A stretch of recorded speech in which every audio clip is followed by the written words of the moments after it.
জাতীয় সংসদ সদস্যদের স্বাধীন মত প্রকাশের জন্য সংবিধানের ৭০ অনুচ্ছেদ সংশোধন করে ফ্লোর ক্রসিংয়ের সুযোগ দেওয়ার পক্ষে অ্যাটর্নি জেনারেল মোহাম্মদ আসাদুজ্জামান নিজ কার্যালয়ে সাংবাদিকদের প্রশ্নের জবাবে এসব কথা বলেন। তিনি বলেন, তিনি ব্যক্তিগতভাবে চান সংবিধানের ৭০ অনুচ্ছেদ সংস্কার হোক।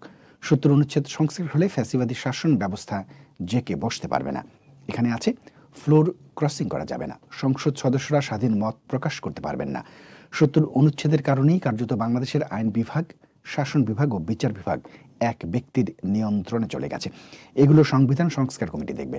বর্তমান অন্তর্বর্তী সরকার নিয়ে রাষ্ট্রের শীর্ষ আইন কর্মকর্তা বলেন, এখন পর্যন্ত এরা সাংবিধানিকভাবে যাচ্ছে, কারণ এ সরকার গঠনের আগে ১০৬ অনুচ্ছেদ অনুসারে রাষ্ট্রপতি সুপ্রিম কোর্টের আপিল বিভাগের লিখিত মতামত দিয়েছেন।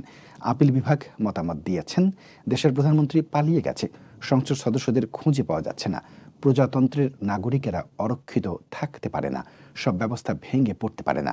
সুতরাং অন্তর্বর্তী সরকার যেটা গঠন করা হচ্ছে সেটা বৈধ। দুইবারের বেশি প্রধানমন্ত্রী না হওয়ার বিধানের দাবি নিয়ে অ্যাটর্নি জেনারেল বলেন, এটা হলে ক্ষমতা একটা ভারসাম্যের জায়গায় আসতে পারে। একনায়কতন্ত্র, স্বৈরতন্ত্র বা নৈরাজ্যবাদী সরকারের ধারা যাতে ব্যাহত হয় সেটা ভালো উদ্যোগ হিসেবে দেখছেন। তবে এটা পলিসি ডিসিশনের বিষয়।